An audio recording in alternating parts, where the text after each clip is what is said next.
All right, good morning, everyone, and welcome to the 360 Sports Show. We're coming to you live through Facebook, YouTube, Periscope, and Twitch. Thank you for finding us here on a Sunday morning, April 25th, 2021. I am Andrew Pizzella. He is Christian Albert. We've got a packed show for you here today. We'll be joined by Brad Kelly to help break down the 2021 NFL Draft. If you're not able to catch the live show, we always have the show on the go. You can subscribe to the podcast through Sounder FM or wherever you get your podcasts from. You can join us anytime in the chat section of the live stream or email the show, the360sportshow at gmail.com. And to not waste any time, and without any further ado, we're going to bring in the man, the myth, the legend, Brad Kelly himself. Brad, welcome back to the show. How you doing? I'm great. Thanks for having me on again, Andrew. Awesome. Last year was a lot of fun. Now, we were just figuring out this whole live streaming thing. I had like an old iPod plugged into an aux cord and chargers and all sorts of stuff routed. Now we've got the technology. This is going to be a much more aesthetically pleasing show than last year. But I know what you're going to bring to the table is going to be the exact same. You had some on-point analysis last year. Can't wait to see what you have to say this year. And let's start with these quarterbacks. That's the number one story of any draft. It's going to be the number one story of this draft. Let's start with, how do you rank these quarterback prospects? Yeah, so I think Trevor Lawrence is the best quarterback in the NFL draft. I think he lives up to the billing as a generational quarterback prospect. I think he's the best one that's come into the NFL since Andrew Luck. I think he has all the traits mentally and physically. Has proven it over a number of years since a young age. He has the accuracy at all three levels. He has the mobility. He's a strong athlete. There are concerns about him being maybe a little bit too thin. Is he going to be able to be durable? But he hasn't had any injuries to this point in college, so there's no reason to project that moving forward. Justin Fields is my number two. I think he sees the defense a lot better than Zach Wilson. He ran a more complex passing offense at Ohio State than they did at BYU, and he's a better, stronger athlete, bigger, faster, and stronger than Zach Wilson. Wilson makes plays out of structure a little bit more, but I think Fields is completely capable of doing that while being better from the pocket. Zach Wilson from BYU would be number three. Really kind of a one-year wonder type of guy. Actually, I've gone back and forth with him and Trey Lance as 3 and 4. I'm going to say Wilson because I've seen him be better more recently, but I do think that Trey Lance and his ceiling from North Dakota State, Trey Lance, is a little bit higher, and he's definitely a unique prospect in the sense that he played one season as a freshman, as a redshirt freshman at North Dakota State. They won the national championship, and he hasn't played since because the FCS didn't have a season. On top of that, he showed a lot of flashes, but he only had, I think, like 250 or so passes. So you're looking at a quarterback prospect that has less than 300 career attempts. Is really, and coming at a lower level, never played an FBS team. It's definitely a unique projection. So I do want to mention that I think his ceiling is higher than Zach Wilson's if he's able to reach it. And it's really kind of unknown where he is in his development right now. But we do know where Zach Wilson is, and he improved a lot from his sophomore year to his junior year. And his ability to play out of structure, like I mentioned, he's really quick in the pocket. He gets the ball out of his hands really, really, really quickly. Really tight release, kind of Aaron Rodgers-esque. I think he, like I said, he showed that he could play at a high level more recently, and his ascension from year 2 to year 3 for him was really impressive. If he continues to do that, he's going to be a Pro Bowl caliber quarterback. Fifth for me would be Mac Jones from Alabama. I think that he is a accurate passer. Now, he played in really, to be honest with you, it was an easy system. I mean, we're talking RPOs. Receivers who were getting open consistently, multiple ones. 3 of the best receivers in the country. Yeah, and a system designed by Steve Sarkisian to help quarterbacks. He was in the easiest situation. So some people will be like, oh, he made the correct reads. Well, like, yes, but a lot of times we're talking run pass option reads that are, you only have to look at one receiver. So often that was Devontae Smith, and that was part of the reason for his production. But I think when you really get down to the X's and O's of it, he was in the easiest situation. So I know he had a lot of good production, but I think a lot of it was a byproduct of the system and his surroundings. I think from that point, there's a pretty big drop off with the quarterback prospects. I would take chances on Kellen Mond and Kyle Trask, Jamie Newman from Wake Forest, maybe on day 3. But Wake Forest, Georgia, went to Georgia, but they never played. Those would be kind of the next tier. Lawrence has been, we've known for a while, the consensus number 1. Do you have any? I want to get your take, and this is something that's been talked about. Do you have any concern that he's kind of had the silver spoon? He hasn't really had a whole ton of adversity in that number one overall pick. He's going to be going to a team that is not going to be primed for success that he's experienced before and normally. That, like, look at Peyton Manning. Drafted, had a really rough rookie year. Obviously recovered. But Peyton Manning also went through adversity in college. Do you have any doubts about Lawrence's ability to handle that kind of adversity and being in that sort of situation his rookie year and then going forward, having to really work hard to improve? Yeah, it's something that a lot of quarterback prospects go through because so many of them come from successful college programs, or at least when they were there, they were 10, 11 win teams. They get drafted high, and then, they have to go through a rebuilding phase if you're getting drafted number one overall. It's still going to be by a pretty bad team at the time. So even guys like Matt Ryan, they were back-to-back 10-win seasons at Boston College. And then he gets drafted to the Falcons, and they improved right away. So it's kind of hard to project exactly, if the Jags are even going to be that bad of a team next year. I think that they've made in the offseason. They have 3 picks in the top, or they have 4 picks, I think, in the top 45. Urban Meyer's going to be the head coach. He's going to get them together a lot better. In the previous multiple staffs, we can go back 10, 15 years, and no one's really gotten it together for the Jags other than 1 year in 2017. So we'll see if he even has to face the adversity. I'm not that concerned about it. I think that, he's been in a lot of big games already, and whether they've won or lost them, I think that he's performed pretty well. Yeah. If 3 or 4 of these guys legitimately pan out, because we know a lot of these guys are going to be going early, even if they shouldn't. If 3 or 4 of these guys pan out in the first round like this, could this legitimately be one of the best quarterback classes ever? I know there's been years where guys, you look at the amount of quarterbacks taken, but it's like, well, Brady's a 6th round pick. Russell Wilson's a 3rd round pick. This high in the first round where all these guys are going to get taken, could this be one of the best QB classes ever for where these guys are being drafted? If 3 or more of these guys pan out. Yeah, absolutely has the ability to be. If those players end up being what they're projected to be, we're talking Lawrence, Fields, Wilson, Lance, and Jones specifically. If they all pan out, like you said, I think it's definitely going to be the argument that's going to be one of the best quarterback classes ever, because the potential with these guys is very high, especially with Trey Lance, Justin Fields, Trevor Lawrence, in my opinion. If they reach their ceilings, I mean, we're talking legitimately 3 to 4 Pro Bowl caliber year to year consistently quarterbacks. And that's something that does not come along very often. I mean, we're talking every 8 to 10 years or so. You can think back to the Andrew Luck, Russell Wilson, Ryan Tannehill draft. They also had Robert Griffin, and that's seen as an extremely successful quarterback draft. Partly because Russell Wilson panned out as a 3rd rounder, but you're talking about 3 legitimate long-term starting caliber quarterbacks. One of Andrew Luck was an MVP candidate. Russell Wilson, year to year is a top 5 quarterback, and Ryan Tannehill nowadays is like a top 10 quarterback for 2-3 straight years. So if they can reach that, if there's 3 of them that reach their potential in this class, they're going to be looked at in a similar light as that one. Yeah. Just quickly, I just want to go off that. What is the deal with Fields? You have him at number 2, right? Why are people having him drop out of even the top 10? I saw some people say maybe he'll drop to 15 to the Patriots or 10 or something like that. What is the deal with that? Yeah, it's a good question. I wish I had a better answer because I don't see him that way. Other people do. I think some things about Fields. I think that the strength of the consensus that it's going to be Trevor Lawrence and Zach Wilson, number 1 and number 2, means that he's kind of being looked at as, he's already the 3rd option for as far as NFL teams are concerned.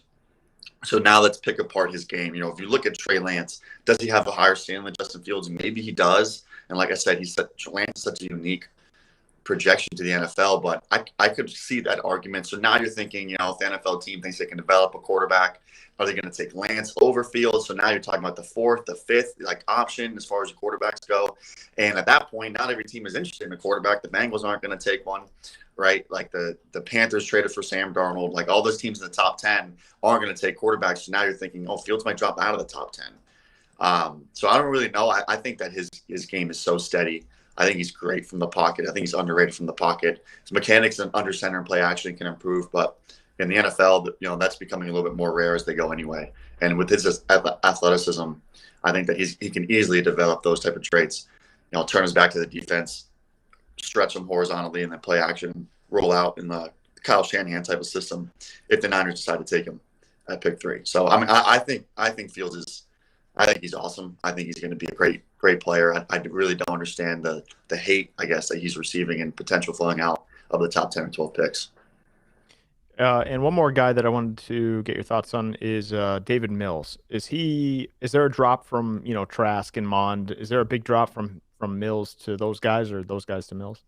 Yeah, Mills is interesting. He another guy who's a kind of a unique projection, doesn't have that many starts or throws in his college career. I think he's a player who can control an NFL offense because he knows how to understands his reads and get the ball out of his hands right now. He's really good at just getting the ball out of his hands to the correct player. I think athletically in his traits, he's limited. He can place the ball down the field well, but the velocity behind it is lacking. He's not going to get away with that in the NFL.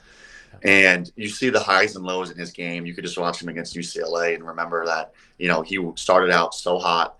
He ends up throwing multiple picks that lead to touchdowns and they fall behind. And then he leads a miracle comeback, multiple straight drives of him just being consistent, precise and getting his team down the field for the win. So there are some highs and lows. I think, like I said, he's a little bit limited as far as his traits go and his arm talent. I would say that he could be drafted in that range with the Kellen Monds and Kyle Trasks of the world. I wouldn't be surprised if he is. I just don't know if I ever see him really panning out as a starter consistent year to year in the NFL. All right. And you rattled a number off here, but just the top 15 best players in this draft in your opinion. Yeah, so I think we have the top 4 quarterbacks that I mentioned. I would say Penny Sewell and Rashawn Slater are offensive tackles, 2 offensive tackles. Patrick Surtain and J.C. Horn are 2 corners. That gets you to 8. I think Micah Parsons is probably the best defensive player in the draft. There are concerns about his character. Linebacker from Penn State. I think Kwity Paye is the best defensive end in the draft from Michigan. Best just straight up edge defender, sets the edge well against the run, gets after the quarterback, multiple moves inside and out. That gets you to 10. Wide receivers and tight ends, I think Jalen Waddle, Jamar Chase, and Devontae Smith are there's a drop off after them at wide receiver between those 3, but I think those 3 are top 10, should be top 10 picks. If you take out positional value, maybe one of them falls out. And then Kyle Pitts at tight end, I think he's the best tight end prospect that's coming to the NFL in a number of years, probably since Vernon Davis. Just a freak athlete, has the size, is a willing blocker as well, has the speed, just athleticism just jumps off the screen. So that gets you to 14. And then I would have to pull up the big board that I'm making as far as who 15 would be. But that's kind of the top, group of guys I would say that immediately you think of when I think of the top players in this draft, which isn't good because the Patriots pick at 15 and I yeah. That's why we went with that number 15. We wanted to see kind of who would be ranked around there, and right. They're in that sweet spot of what do they do, which we'll get into in a little bit. Before I let Christian go with the next question, since we were talking about Fields, Colin in the comment section asks, do teams view Fields' epilepsy as a legitimate concern? Could that be a piece of why his projection in the draft continues to decline? Thank you, Colin. I don't know. That is something that I've never really seen as far as a pre-draft report goes, and it feels like a smear campaign, right? Like this is just somebody throwing dirt to try and get him to fall. Maybe that's what the Patriots put it out there. I've never seen that happen before pre-draft and then see how does it affect that prospect? I've never seen anything like that, and I really don't know. I guess they said it's never affected him at this point in his football career. Hopefully it continues to not. And he did say that it's been in his family before, and as people gotten older, it's kind of been minimized. I really don't know. That's a great question. I have no idea how that's going to affect him. Yeah, no. I guess you gave us the top echelon of players, but how about some guys that maybe sleepers? I guess some guys that could slip through the cracks that are pretty good, but maybe not in the top tier. Yeah, so I think Rashad Bateman is a wide receiver from Minnesota. I think he's a pure X. He's a little bit on the smaller side compared to what he was listed at. He's sub 200 pounds, but he is over 6 feet tall.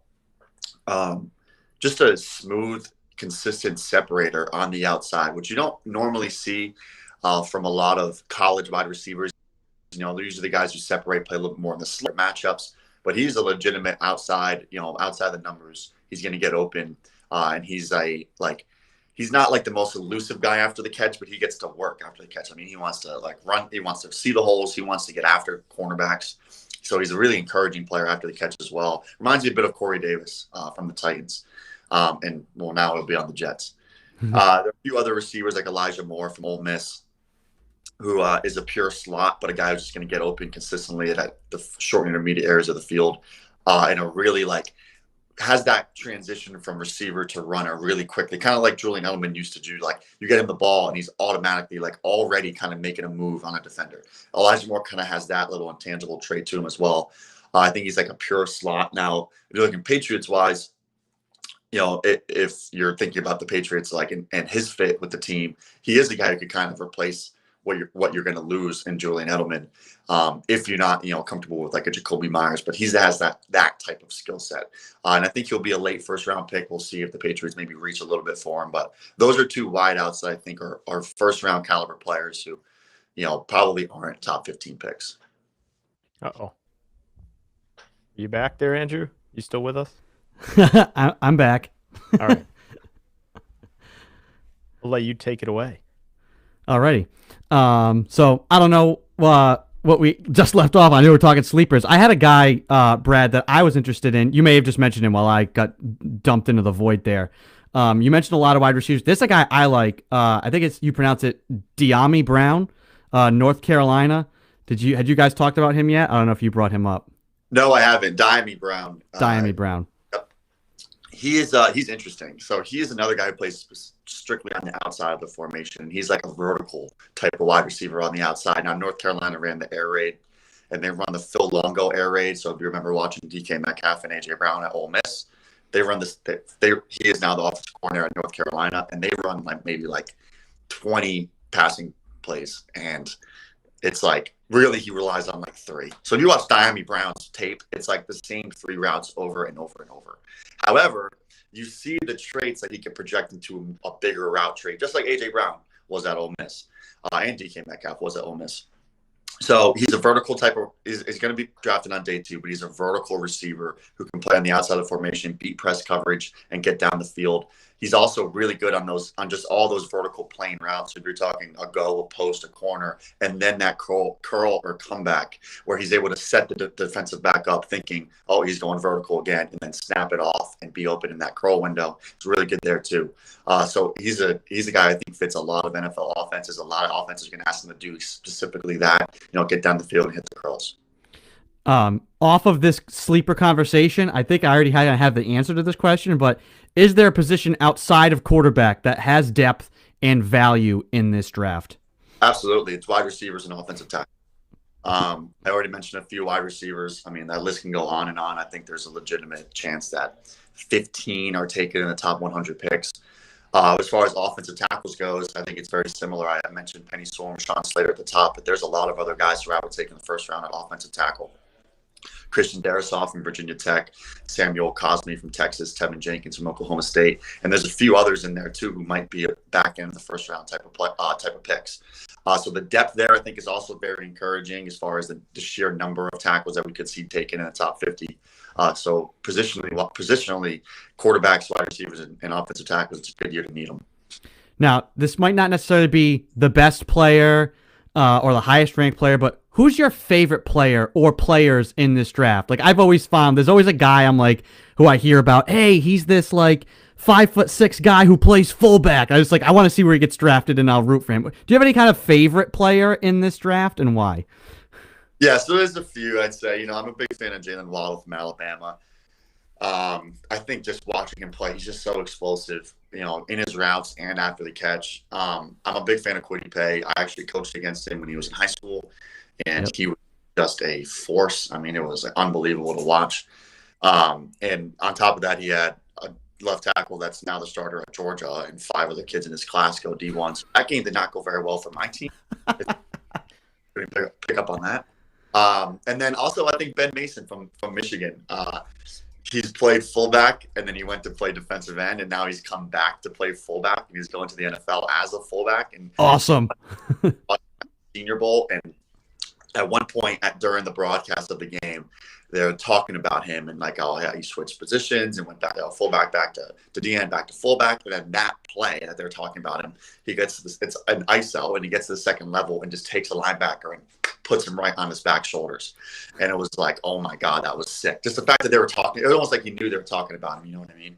And he's that type of just like grinder, like big, huge, like you can't even fit through a doorway. He's had to turn to the side to get through it. And he's just like that type of like old school, neck roll type of fullback. Awesome. Colin asks, does UCF's wide receiver / tight end Jacob Harris have a chance to get drafted now after his stellar pro day / measurements? The NFL is going to take guys based on athleticism every single year. And he's a good example. He's an example. There's also a few others. Josh Amon Bebe is a wide receiver from Illinois who is like 6'2", 220 and had a 44 or 45-inch vertical jump, something crazy. Like would have set the combine record had they had the combine. So yeah, I mean, if guys have pro days where they're big, fast, strong, despite production, they're the guys who are going to be taken, in the 6th and 7th rounds as potential developmental pieces. Awesome. Christian, I'll let you take it away on the next one. Yeah. So I guess we know the bunch of quarterbacks here are going to go in the first round. Do you expect guys to fall, and how much movement in terms of like teams wanting to capitalize on a guy that maybe drops to them, say in the middle to late first round, or is there going to be a lot of movement there based on that? Yeah, so here's how I see it playing out. The first 3 picks will be quarterbacks. I think it's going to be Trevor Lawrence, Zach Wilson, and then whoever the Niners take, whether it be Mac Jones, Trey Lance, or Justin Fields. But I think between picks 4, 5, and 6 is the Falcons. They're kind of locked into cow pits right now. The Bengals are at 5. They're going to take either a tackle or a wide receiver. They need a premium player. They're not going to move. And then the Dolphins are at 6. The Eagles are at 6. The Eagles are at 6, right? Or is it Dolphins? They keep moving around. We'll pull up the order. It's ridiculous how the Dolphins Dolphins were there, jump back, jump down, and then changed around. Yeah. The Dolphins are at 6 now. They're not going to move out either because I think they need a premium player, but on top they need a receiver to go with Tua Tagovailoa, right? So there's going to be 2 quarterbacks, whether it be Fields and Lance, Fields and Mac, or Mac and Lance at pick 7 and 8, and it's the Lions and the Panthers are pick 7 and 8. The Broncos are at 9. They could be in the market for a quarterback. The Patriots are at 15. They could be in the market for a quarterback. The football team is at pick 19. They could be for a quarterback.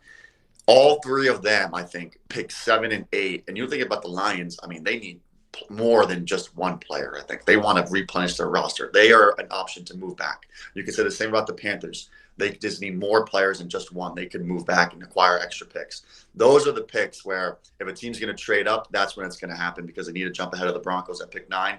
And those 2 teams, I think, are going to be willing to deal and move back. Christian, I'll let you go to our 8th question there, and then I'll circle back to the one I was going to ask because we're kind of on this thread right now of the trade and the moving. So go ahead. Yeah. So putting rankings and grade aside, how do you see the top 15 picks playing out? I guess you mentioned a little bit of that. But in terms of trades, are they gonna be swapping there? A lot of those teams, they want premier players, so they're probably going to stay. So I was actually having this conversation the other day, and the Patriots are a team at 15 where I don't think Bill Belichick wants to move up to pick 7 because it's going to require next year's first-round pick to get it done. Right, so I think that's going to be where, if you're thinking the Broncos move up a couple spots, or maybe the Washington jumps the Patriots, where it would happen at pick 7 and 8. But now, if you're talking about, say, the Broncos, they really like Trey Lance, but someone jumps them, they could be a team willing to move back. And now you're talking, or the Patriots want to move up to pick 9, pick 11. Now you're talking about a spot where the Patriots don't have to give up next year's first to get it done. Maybe it's next year's second, maybe it's this year's second, something like that. I don't think jumping up to pick 7 makes sense because Bill Belichick doesn't want to surrender next year's first. But if you only need to move up 3 or 4 spots, now you're talking about a situation where I think you will. So it's really going to be, does a quarterback kind of fall to pick 11 and allow them to move out? As far as trading goes, I think, like I said, whether it's the Pats or Washington, Denver, I think pick 7 and 8 is that if there's a trade up for a quarterback, that's where it's going to happen. So run us through quickly how you see those top 15 picks playing out. You can just say team pick. Okay. Let's see. Lawrence, Wilson. I really want to say Mac Jones for the Patriots' sake, but I think it's going to be Justin Fields for the Niners. Kyle Pitts to the Falcons. Penny Sewell to the Bengals. Jamar Chase to the Dolphins. The Lions sit. It's going to be Jalen Waddle. If they don't trade, I think it'll be Jalen Waddle. The Panthers at 8 are a team I have no idea what they're going to do because I think they're going to move. So I'm going to project a trade with the Patriots, and the Patriots are going to take Trey Lance. How about that? Man, this is a tough question. The Broncos at 9, I think, will take Micah Parsons. The Cowboys at 10, I think, will take Patrick Surtain Jr. Or J.C. Horn. They're going to take a corner, though, I believe. I should write this down. We're rolling tape. Don't worry, I'll send you the tape. I should have written it down beforehand. So Devontae Smith hasn't been taken yet. So he probably goes 11. Who drafts at pick 11? I can't remember. Giants. The Giants at pick 11. Okay, so they're going to take Devontae Smith. 12 is the Eagles. If they miss out on those wide receivers, I think they take a tackle, so I'll have them taking Rashawn Slater.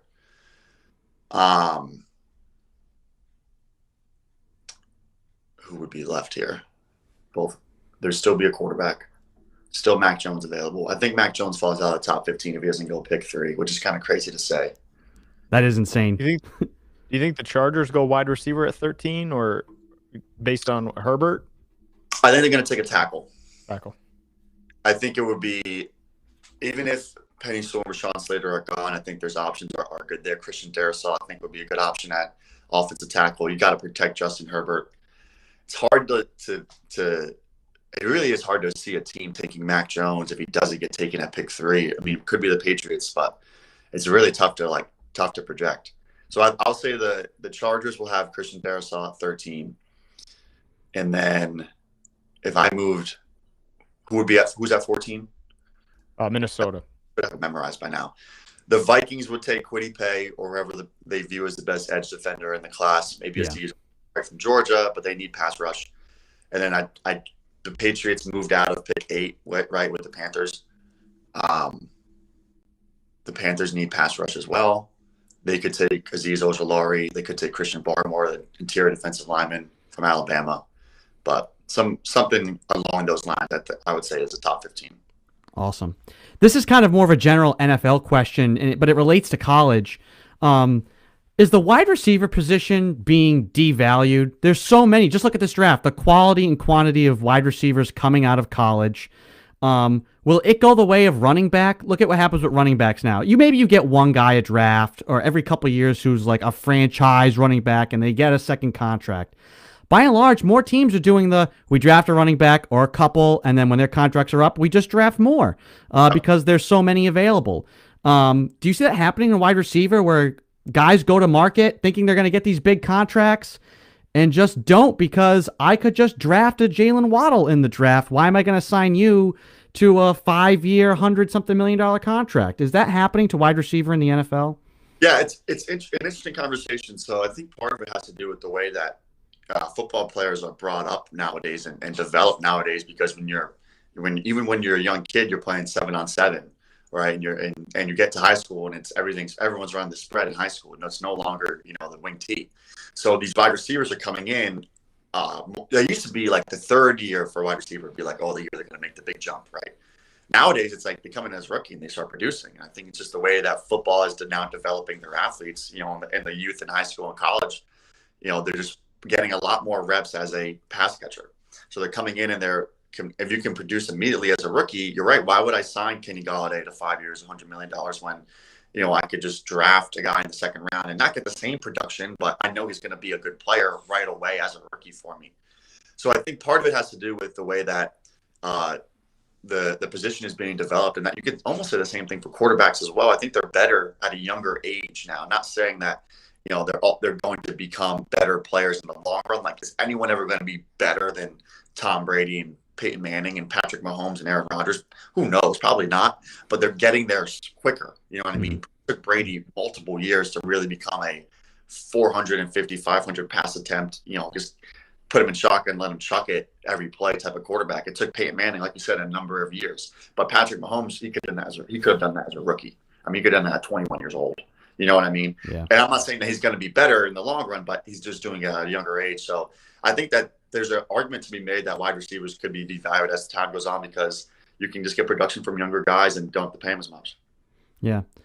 So we've talked a little bit about the Patriots, and let's kind of get into this kind of general discussion. So I'm going to say what I want them to do. I'll let Christian say what he wants them to do, and then Brad, you can tell us either what you want to do or what you honestly think is going to happen with the Patriots. So what I honestly would like, given their roster right now, in already having signed Cam back, you brought him back. Spiritually, emotionally, I feel like if you dealt him, traded for a guy like a Garoppolo, and then cut Cam, I feel like it just creates a lot of roster weirdness. At this point, I'm in on draft a young guy, let him sit at least for a couple of games behind Cam, and at least you have Cam with this roster and a young guy with some future, and let's roll with that. It kind of just fits and feels better. Christian, what do you want? Well, in a perfect world, I want Justin Fields, but I don't see that happening. But if he drops and they can trade up, I'm praying that that's the guy that I want. I want that too. I mean, like I was just saying. I mean, I think that even if he sits for a year, I mean, I think he can play as a rookie. But if he sits for a year behind Cam, even better. I think that Cam could be an unbelievable mentor for Justin Fields. I see a lot of similarities in their game as far as Fields coming out of college and what they are now. I will say this though. Am I frozen? Nope, you're good. Oh, you're good. Okay. I'll say this though. I think this should be put on the Patriots fans' radar because I think it's an option that could come true. Trading out of pick 15 if they are not able to trade up with the Jacksonville Jaguars for picks 33 and 45. People are going to hate that if it happens. I've been saying it for weeks, Brad. I've been telling Christian to get ready for it. Yeah, I know it's coming. Belichick and Urban Meyer are long time friends. The Jags have a pick in the 20s as well as pick 1, but I think they're going to want a third first round. If you're picking at 33, might as well move up into the first round and get a third first rounder. So now you're really trying to sell. We got Trevor Lawrence, but we also got a tackle to protect him. We also got a wide receiver for him to throw to, whatever it may be. And I think on the first end of the draft, they're going to be aggressive. And I think that those are the two picks that the Patriots will end up getting is 33 and 45. Now, because of that, which again we're going to do a live draft show, Brad. So when that happens at pick 15, tune in. You'll see Christian's head actually explode. Does that mean a quarterback's not in play for them in the first round? They're going to have to go after a Tron. They'll combine Trask and Mond. Trask or Mond on day 2. You combined Kyle Trask and Kellen Mond, you're talking about a pretty good quarterback prospect.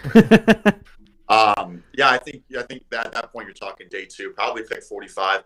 Part of it is the Patriots pick at 15 and 46, but they don't pick again until pick 96, right? So that gap between 46 and 96 is probably where Kellen Mond will be selected, or whoever it may be. Jamie Newman, maybe if the team reaches, maybe Kyle Trask or Davis Mills. So if they are going to miss out on the first round, guys, they're probably going to want to trade back from 46 and kind of get a pick in the 50s or 60s and 70s and 80s, kind of fill that gap because they don't want to sit for 50 picks anyway. You know what I mean? Yeah. Who would want that? Right. So, and they would basically be sitting for the entirety of day 2. You know what I mean? I mean, they're going to draft 14th in the second round, and then they're going to be sitting back for 50 picks and only have a comp pick at the end of the day.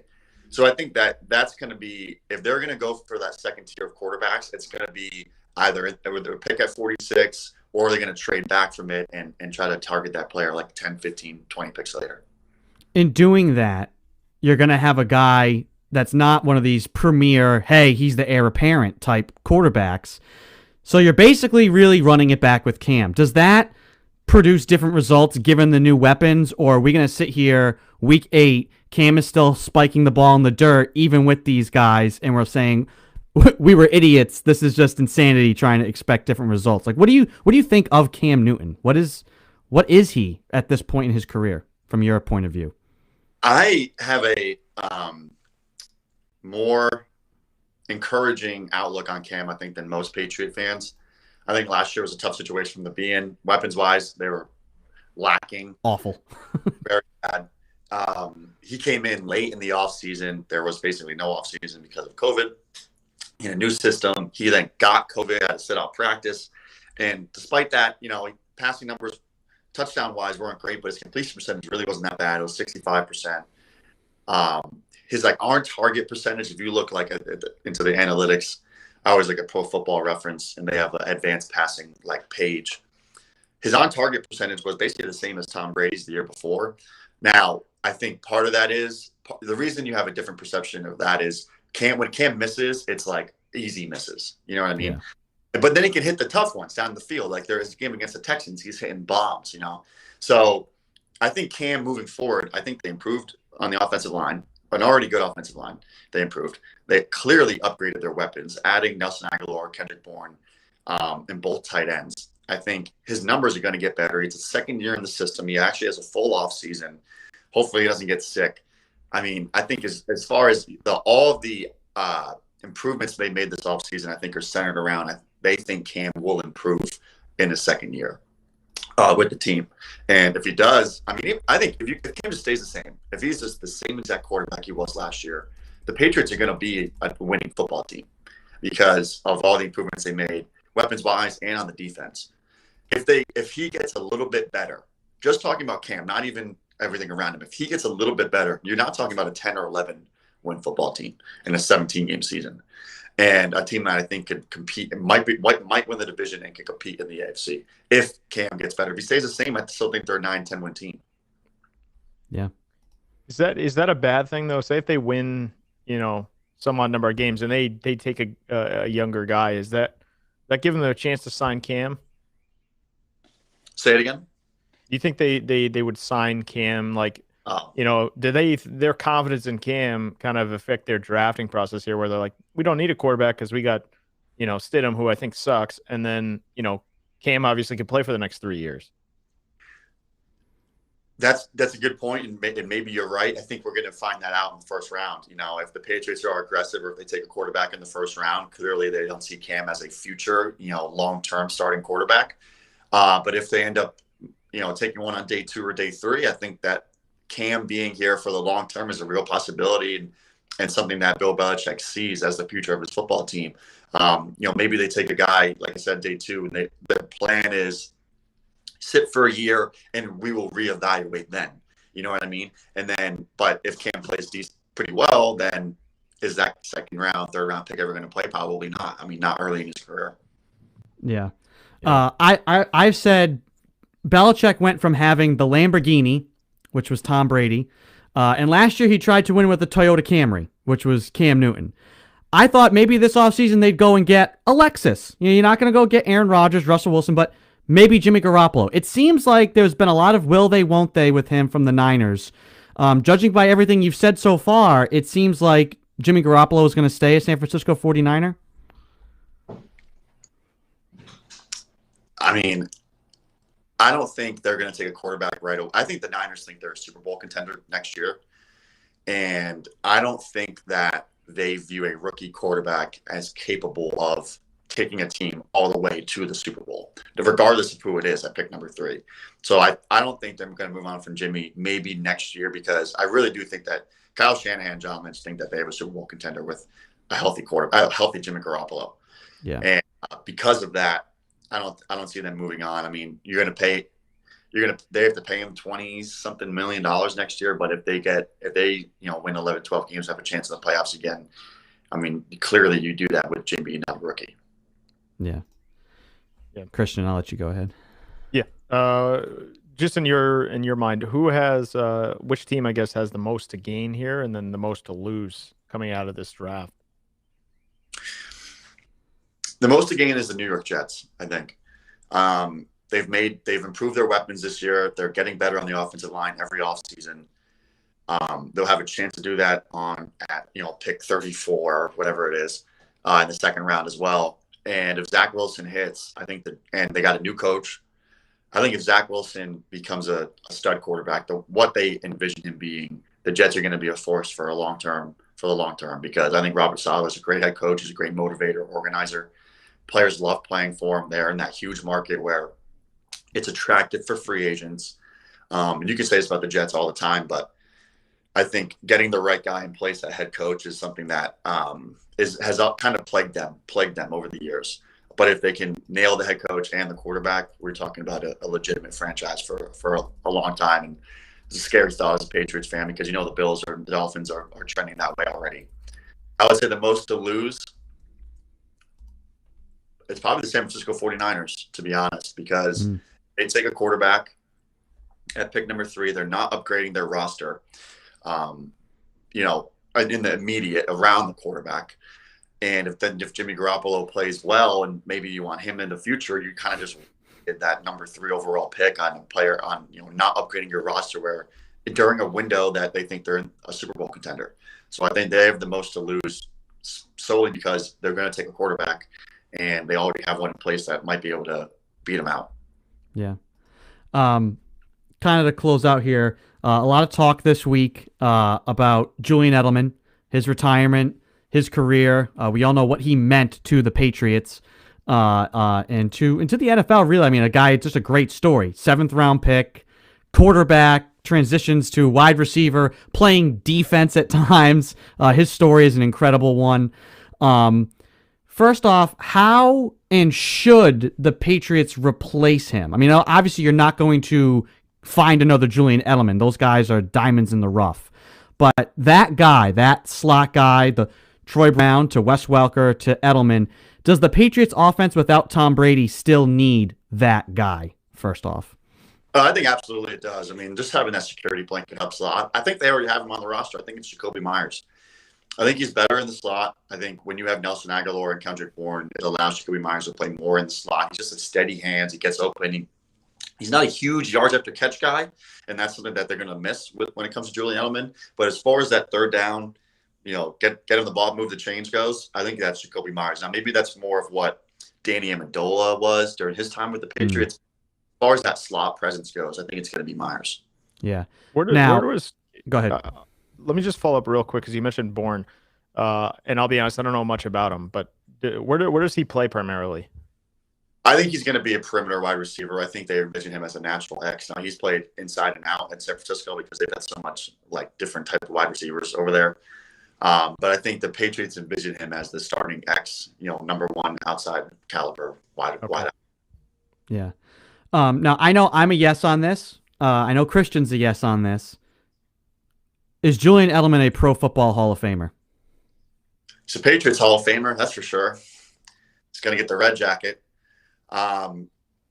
Is he a Pro Football Hall of Famer? All right, this is going to be... You can answer this in 2 ways, because there's 2 parts. There's is he, like, he, in our minds, yes, he qualifies, and then there's the will he be? Because we can all think, no, he shouldn't, but people are going to vote him in. That happens all the time. This guy shouldn't be, but he gets voted in. So that's the 2 parts of it. Do you think he should be, and then will he be anyways? I don't think he should be. I love it, Julian Edelman.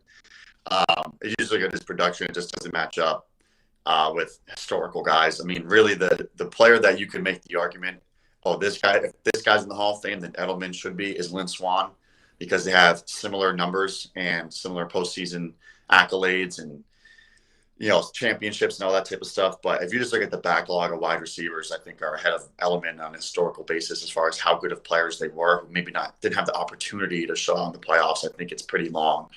I think he has a chance to get in. Now, the only way I think he does get in is if some of those guys are enshrined before Edelman becomes up for enshrinement. Guys like Torrey Holt, Reggie Wayne, Hines Ward. These guys, if they're able to be enshrined before the 5 or 6 year period where Edelman now is up for enshrinement, so then Edelman's really not going against anyone on a historical level like those guys who are 12,000 career yard receivers, then he has a chance to get in. There are also guys who are like, if you think like Anquan Bolden, I think Anquan Boldin was a better player than Julian Edelman, despite that Edelman had to cover him in the 2011 AFC. Yeah, I know. But but I think and I don't think Bolden's going to have a real shot to get in because he's going to be being compared to Torrey Holt for a number of years. And Torrey Holt was unbelievable. I think he should clearly be a Hall of Famer. And if those guys are just ahead of Edelman still when he's trying to get enshrined, 5-6 years from now, then I don't think Jules will have a chance. But if those guys are already in, then you start to compare Edelman to other recently retired guys, and there's a chance for him to get in. But that's the only way it's going to happen. Is there a problem that the X guys and the outside guys get all the love? They get the big stats. So like Julio Jones could never win a Super Bowl, but he'll probably be a Hall of Famer. He will have not had crazy postseason numbers, but he's probably going to be a Hall of Famer. Does there need to be like a slew of guys? Like I think people have used, Wes Welker's not in the Hall of Fame, but I say he should be. The slot position should get some love. Those guys don't get all the love, and they're not going to have all the touchdowns or as many yards, but there has to be a way to kind of quantify guys who excel at that position and in that role. Is that a problem that there's just an underrepresentation of that role in Canton? It probably is. There probably is a problem, and I think part of it is just the aesthetics. If you look at Terrell Owens as he had to wait a year to get in, which was ridiculous, but he is like. If you were to paint a picture of a wide receiver, it would look like Terrell Owens, you know what I mean? And instead, we're now looking at Wes Welker, who is kind of this unassuming, smaller guy, didn't have crazy straight line speed. It was fast, but not crazy straight line speed. Not the most elusive player after the catch. It's just if you just look at thinking not even the production, but just the way they look on a field, you're clearly going to favor T.O. and Julio Jones and Calvin Johnson over the smaller kind of Wes Welker. I mean, he almost looked like he was out of shape at times, and he was still putting up 125 receptions. But I think part of it is that, and when you think about them 5 years from now, or you think about players 5 years ago, you're always going to kind of go back to if you could look at Calvin Johnson, he looked like a Greek god. He was so good. But part of it is just the way he looked on the field. Yeah. Brad, really appreciate you taking the time and coming on with us. This is going to be a very busy week for all of us covering sports and the NFL, you especially. If people want to find you, they want to go and learn more, because obviously the time you spent here is scraping the surface. And you did a great job kind of playing it all out for us. But where can people go to find you, to learn more, to get even more analysis from you? At Brad Kelly 17, KELLY 17 on Twitter. Hit the follow. Just scroll through the tweets. Make sure you retweet them and like them all. Awesome. Brad, really appreciate you taking the time. Can't wait to talk with you more this week, and we'll be exchanging some texts. It's going to be a busy week. Looking forward to it, and thank you again for taking the time. Absolutely. Thanks, all right, that is Brad Kelly, NFL Draft Insider. Really appreciate him coming on in the time he had today. We can get rid of that caption because you are not Brad Kelly. You are Christian Lauber. I don't know nearly as much about the NFL as or college. Christian, I mean, what's kind of your big takeaway from the things that Brad, what sticks out to you the most from what Brad told us here today? All my hopes and dreams rely on the 49ers picking Mac Jones at number 3. That is that's a horrible feeling to have, huh? Yeah, it sucks because they're probably not taking Mac Jones, but yeah. So going back, Pete and Gansett wanted to know, are Pats in position to snag Kyle Pitts and maybe deal one of the other tight ends for some kind of package that would help them? Nope. Kyle Pitts is going to be long gone. They will not. Yeah, probably 4. I think that's where the Falcons are, correct? Falcons, 4. yeah. Yeah, so they're in the market for a tight end. Colin also says, "Oh man, Anquan Boldin has got to be one of the most underrated guys ever." Yeah, I mean that's a good example. That's a guy who won a ring, Pro Bowl numbers. He was a bigger guy, but was a slot guy. I think he was fantastic with the Cardinals back. Him and I loved him together. Was just that 2008 Cardinals team is one of my favorite. That was a weird year because the Patriots, no Brady. You're rooting for the Matt Castle led Patriots, who you knew they're not going to win a Super Bowl. So the Cardinals were the NFC team I had picked that year to kind of just follow along because I love Kurt Warner's like little renaissance. Man, I think we talked about this one back when we did our like top 5 heartbreaking non-favorite team losses. Yep. That I think 08 that was Super one. that 08 Super Bowl, man. Oh God, hate it. But yeah, I think it'll take. I know you talked about Edelman a lot last week, and I kind of laid out my point. I think he is a Hall of Famer because of the winning, and it's not like the guy was a chump. And it's not like he just has hollow stats in big games. He has iconic moments in big games. It's not just, he put up 10 catches and like Welker caught, I think, 13 balls for like 100-something yards in Super Bowl 42, but they lost. And it was like 5 yards, 5 yards, 6 yards. Now, a lot of them were first downs. They were all important. But there's no like iconic moment for Welker. Now, obviously, he has the higher regular season numbers, but I think he should be a Pro Football Hall of Famer. Like I said, there's an underrepresentation of that slot position in the NFL Hall of Fame and just league wide. Those guys don't make all pro lists. They don't because, like Brad said, people favor the big, flashy, prototypical wide receivers. So I think Edelman's got the pedigree, his story. Like, if you just look at stats, you just lose so much of what a player was and what they did and their contribution. Yeah. It's not the Hall of Stats. It's the Hall of Fame. And when you think about what the Patriots were in this second half of their dynasty, you go Brady, and then the next faces you think of, it's like Gronk and Edelman are right there as like number 2 as far as importance. In this like, latest run, yeah. Without Edelman, the team didn't function. I mean, they got to a Super Bowl, and yes, they still put up points that year, but they lost. I mean, and luckily Amendola stepped up in the playoffs, but they struggled throughout that regular season without Edelman. So I think I have this right? Like, here's a comparison. Gronk was out for a Super Bowl, right? They won. Edelman was out for a Super Bowl. You lose. I just think, like, when you put a premium on that guy or this team, I just, like, the stats are one thing, sure, but he was always the security guy in the biggest moments of these games. Yeah. And the people who want accolades, guess what? Super Bowl MVP. How's that for an accolade? Yep. Pretty good. Pretty good. And when you talk to other corners, like you talk to opponents, they all like, oh, dude, that guy's uncoverable. Yep. I mean, that should tell you all you need to know. The guy has respect. So I think he will get in. No, I mean, it's going to take a while. Let's be realistic about that. He's not going to be a first, second, third, fourth, fifth ballot guy. I don't think he gets in at all, but that's just the way it is. Yeah, I think he will. I think he should, and I think he will only because there seems to be, and I didn't think he even deserved it until after Super Bowl, after they won the sixth Super Bowl, and Boomer Esiason was talking about, I think Julian Edelman solidified his Hall of Fame status tonight. And people are like, wow. I mean, no one was really even talking about that. And it just seems like there's this media snowball for it. There's people talking about it who were legitimately thinking it before that game. And if that's the case, then you've like opened the door. He's got a shot. And I think Welker should get in too. I've said that before, I'm not saying neither of them deserves it or one over the other. They both should.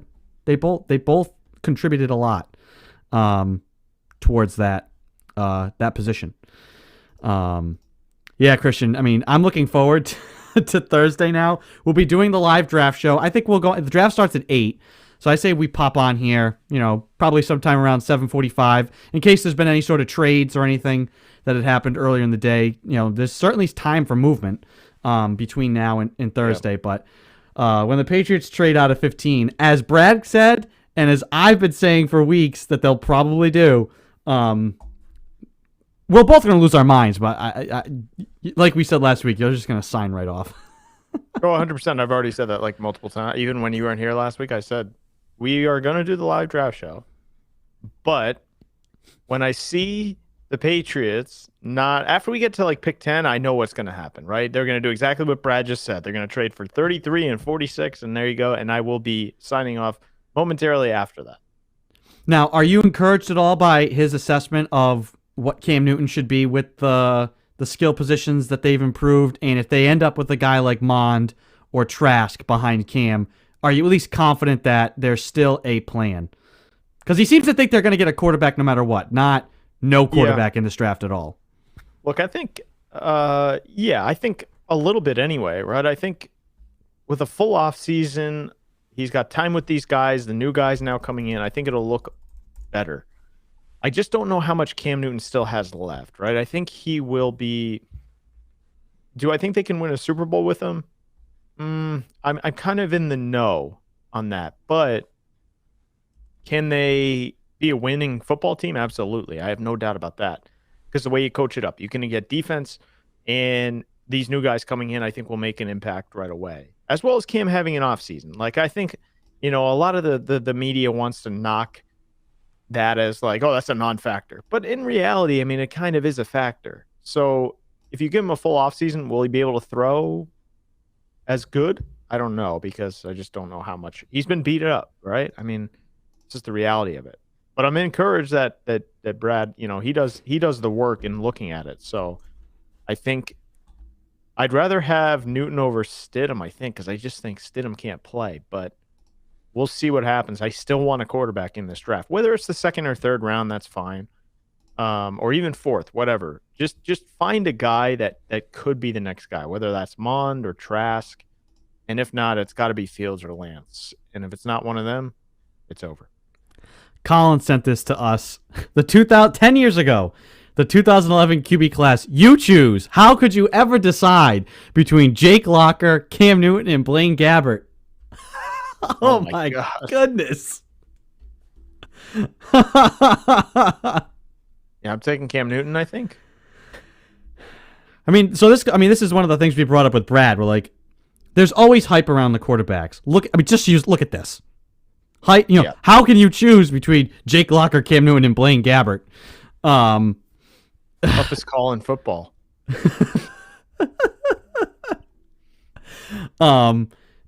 If this QB class pans out, because all these guys are going to go high, like he said, it could be one of the best classes ever because of where all the guys are getting taken. You have good QB classes, but it's like, oh, this guy was a first, and then this guy was a third and a fifth, and hey, you got 4 quarterbacks out of this draft who were like Pro Bowlers. Sure, but nobody was swinging for the fences on Tom Brady or Russell Wilson and some of these other guys. Oh man, Jake Locker. There's a blast from the past. Oof. 2 guys that really sucked and one that had a pretty good day.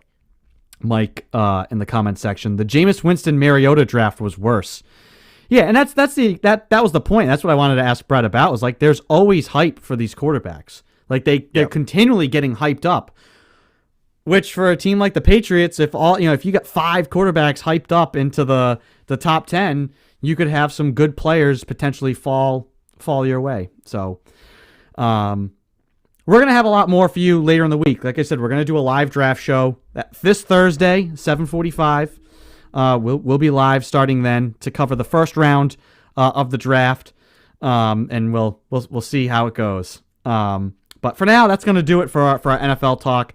I promised Christian a couple weeks ago that once we got a couple more weeks into the season, and we had milked every little nasty nugget of NFL knowledge out of Brad Kelly, I would reassess how I felt about the Boston Red Sox. And I got to tell you, Christian, I've changed my mind. I have changed my mind. It's very big of you. Yeah, I mean, it again. It's going to be worse than you thought before, or is it going to be better? Yeah, they're only winning. They're not going to win another game. No. Obviously, things can go off the rails. There's still so much of a season left.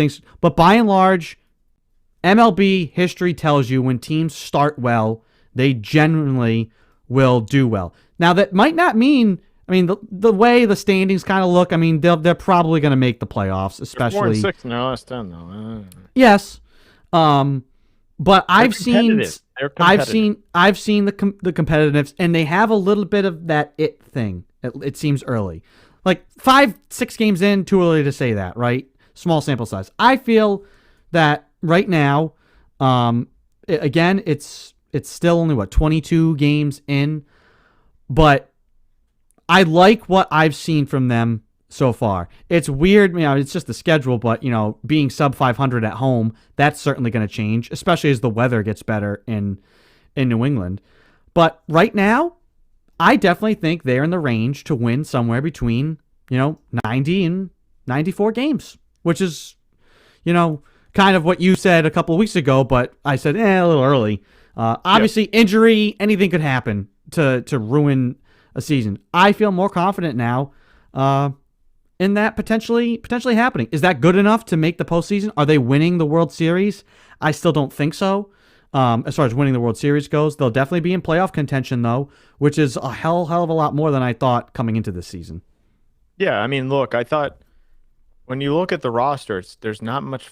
There's nothing to say that this team is going to be flashy, right? I mean, it's like Kiki Hernandez and Verdugo who has kind of been impressive, and then JD Martinez is really the guy with Bogarts, but Marwin Gonzalez, a bunch of these kind of like Hunter Renfroe, these type of guys. It's not like it's Mookie Betts and you got the Dodgers out there.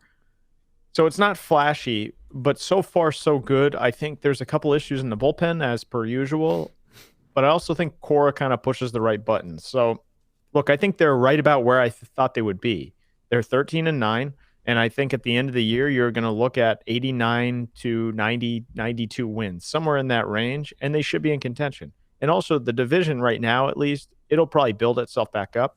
But every other team kind of blows as well. Even if, they were 9-11, 9-12, they'd be right in it because the division is not great. Yeah. I think we've talked about what baseball needs, to be successful. Give me more Williams Astudillo. Give me more big man throwing 46 miles an hour and getting punch outs, baby. Did you see that? The big man? Not just the ephus. I mean, he's throwing the ephus. He's putting. Let me see if I can pull this up. This is from on YouTube. Honestly, the best part about it was he lobbed it up there, right? And he got shelled twice, but right to the third baseman. That's perfect. Well, what I love is the he's the just the expression, the calmness. So here he is coming. Let's see if it'll skip. It should skip ahead to the. I'm pretty sure he pitching. did throw 70 though. I think he hit 70. I want to say. Okay, here we go. One career appearance. I saw this. I saw this live. This is just amazing. Just nice and calm. All right, wind to the set. Floop. 51. Oh, amazing stuff. And look, he's just calm. He's just out there. Yeah, okay. All right, let me just float this in. I mean, smoked, caught. I mean, this is like me and you out there just playing wiffle ball. I mean, that's basically what this is. I just love the calmness. I mean, stuff like this is great. It's why I'm honestly, I may get killed for this. I don't want I think this is not me being some sort of baseball purist. I think the DH should be eliminated because I think baseball's better when you make the pitchers have to bat. If you made some rule where they have to swing, I don't know. They're like seeing that guy have to get up there and struggle to hit the ball. But then every now and again you get, a pitcher like a Bartolo Colon smoke one into left field for a home run. Strike 46 miles an hour. This is great. I mean, this is a utility. I always love games go to extra innings and you get field players pitching. Look at that lob. It doesn't even register. Didn't even register. It was probably 30 miles an hour. The demeanor. Yeah. Oh, the fastball. 72. On the corner. Stuff like this is great. This is what makes baseball fun. And MLB needs more of this. Tired, I'm going back to 40. On the ground. 6-3. There you go.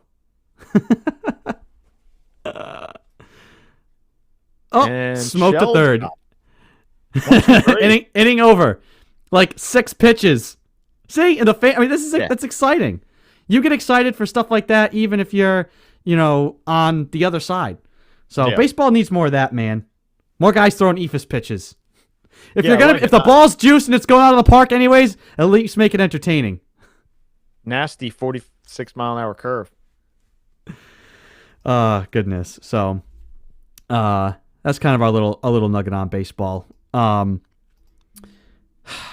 Christian, with I think 12 games left, how are you feeling about the Boston Celtics? Pretty similar to where I was. I mean, they've been playing better, so it looks a little bit better. I just don't think they have enough.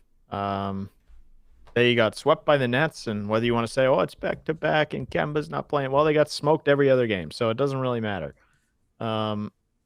They will not be coming out of the East. I have no doubt about that. They're going to be right where they are, say 4-6. They might win a round. But Philly, Milwaukee, probably less so, but I would say Brooklyn or Philly is coming out of the East this year.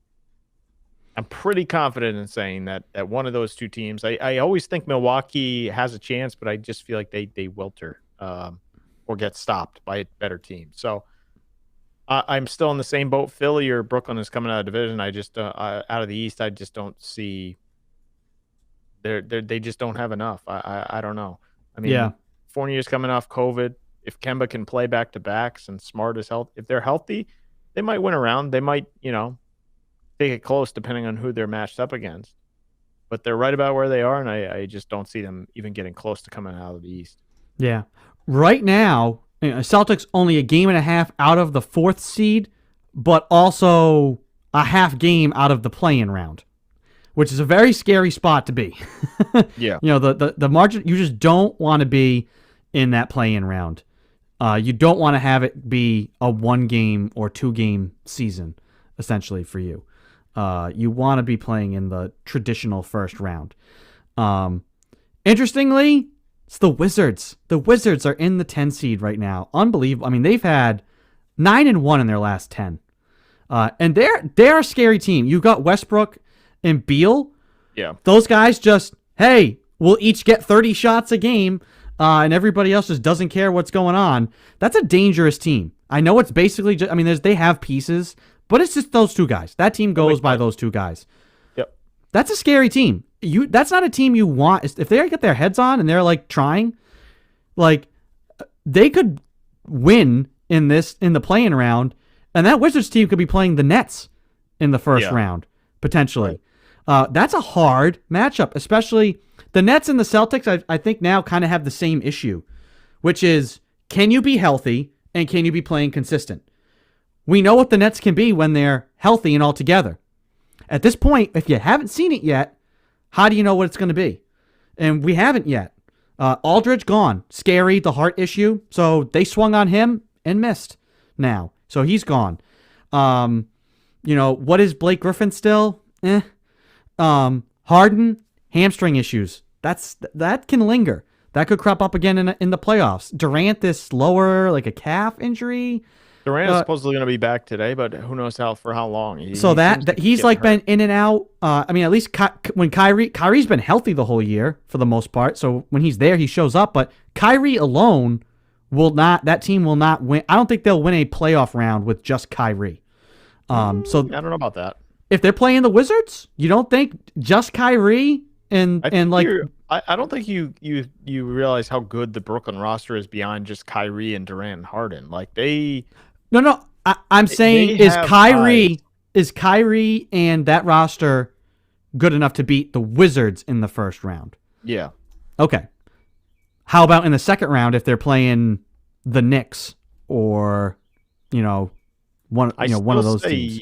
I still say yes. It'll be tougher. I just think because the Knicks are 9-1 in their last 10 too, which is unbelievable. They've won 9 in a row.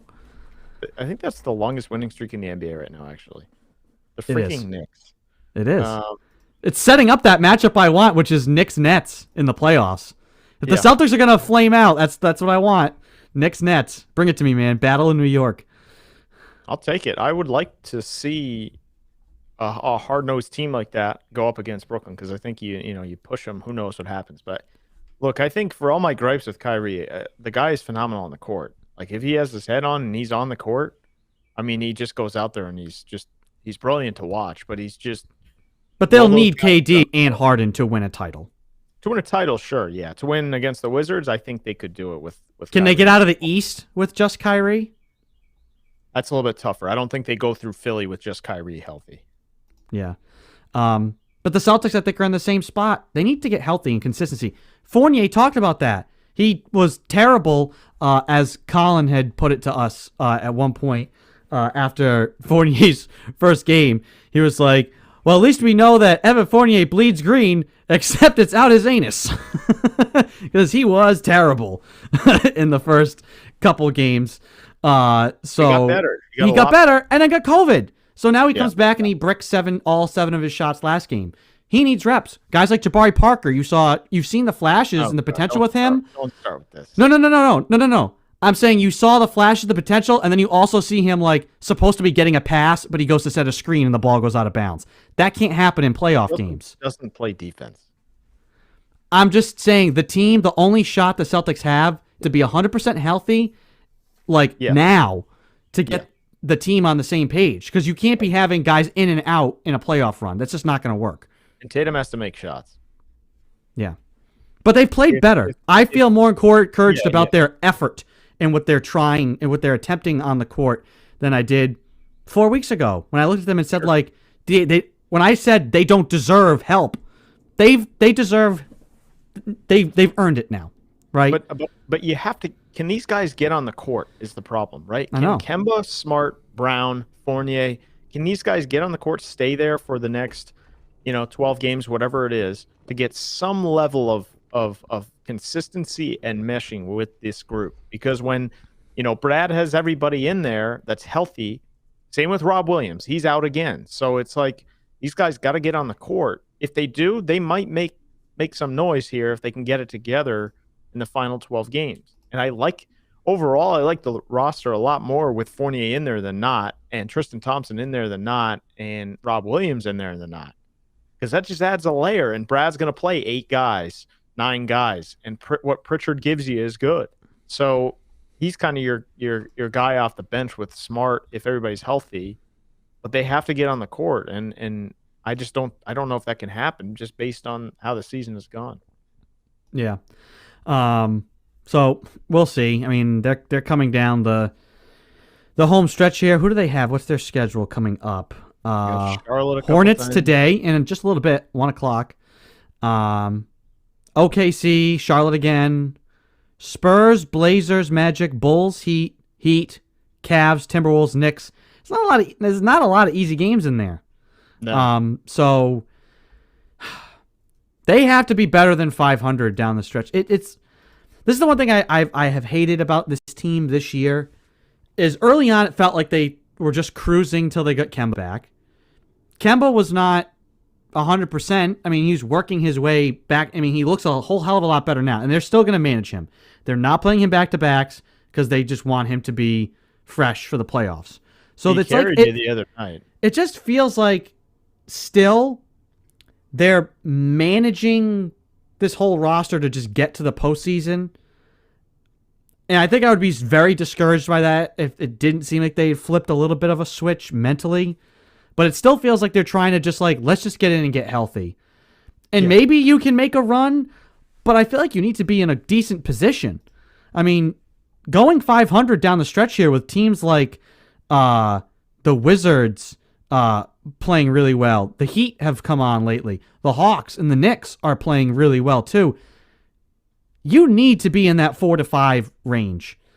Maybe you can handle being the 6th seed, but that's still dangerously close to being in that play-in round. You can't be in a play-in round and saying, well, we're going to flip the switch. Because just one bad shot, one bad possession, and guess what? Now you're out. Yeah. I think if you look at the roster, if it's completely healthy, where your bench unit is, say, if Smart's in the rotation in the starting lineup, and your bench unit is, I would say, Fournier, Tristan Thompson, Pritchard, and that's not bad, right? So that's pretty good behind Kemba, Smart, Brown, Tatum, and Rob Williams, if those guys are healthy. On paper, they should be able to hang with all these teams, right? Their roster's pretty good. It's just a matter of, are they going to play well on a given night? And is it going to be the Celtics that, Tatum's getting, 5 assists and 10 rebounds, or is it going to be a night where they're just not trying? So I do agree. I think Brad has already said this in a couple interviews that they're not going to prioritize their seeding position over health, which I think is the right move, obviously, right? With only 10, 12 games left. But they have to get healthy here some way, somehow. And then maybe you can make a run. Yeah.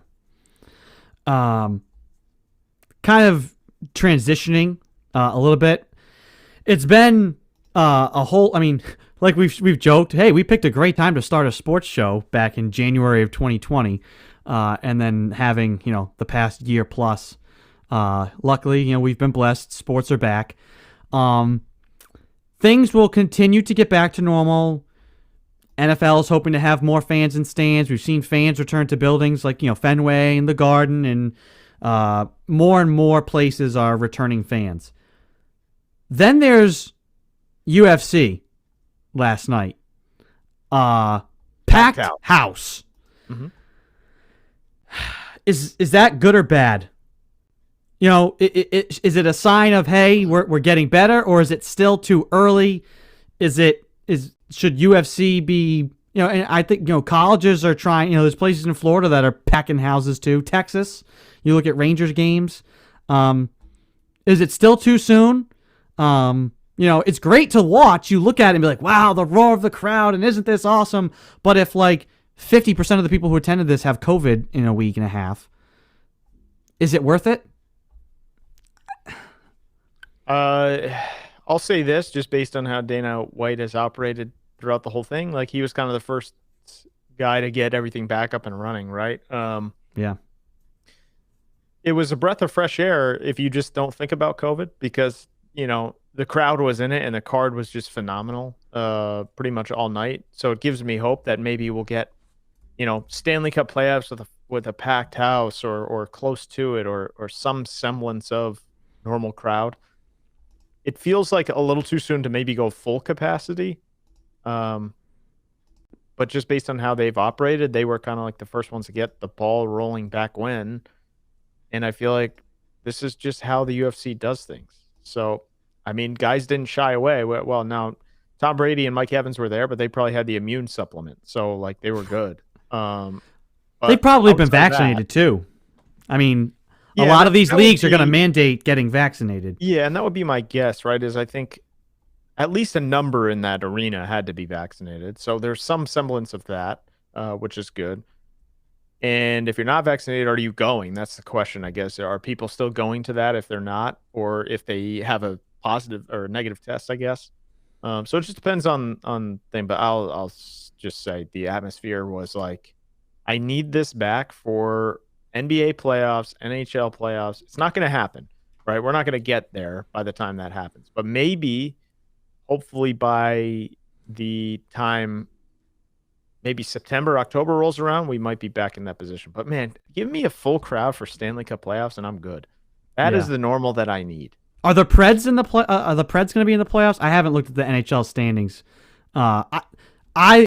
It opened my eyes a couple of years ago when they made that playoff run. I was like, oh my God, this place is awesome. I've been to Nashville. Nashville is awesome. I had never thought to go to a Preds game while I was there. Well, the place gets rocking. I'm like, this is like on my list of places like I want to go to see games. One of them is you got to go to Jerry World. You got to go to see, the Cowboys in Dallas. I think it's Arlington. I'd love to go to the Seahawks. That home field is raucous. But like the Predators home games, oh my God! Especially a playoff game would be sick. Yeah, playoffs for sure. Nick in the comment section, speaking of UFC, did anyone see Chris Weidman's injury? It was horrible. Was just about to bring that up. I don't think that does it justice. His freaking leg fell off. Here's what's funny. 2013, I'm not going to play it. 2013, Anderson Silva broke his leg on Chris Weidman.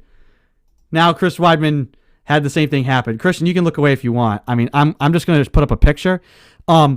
Viewer discretion is advised for our live stream viewers. I wouldn't do it. You wouldn't do it? They can find it. You can find it?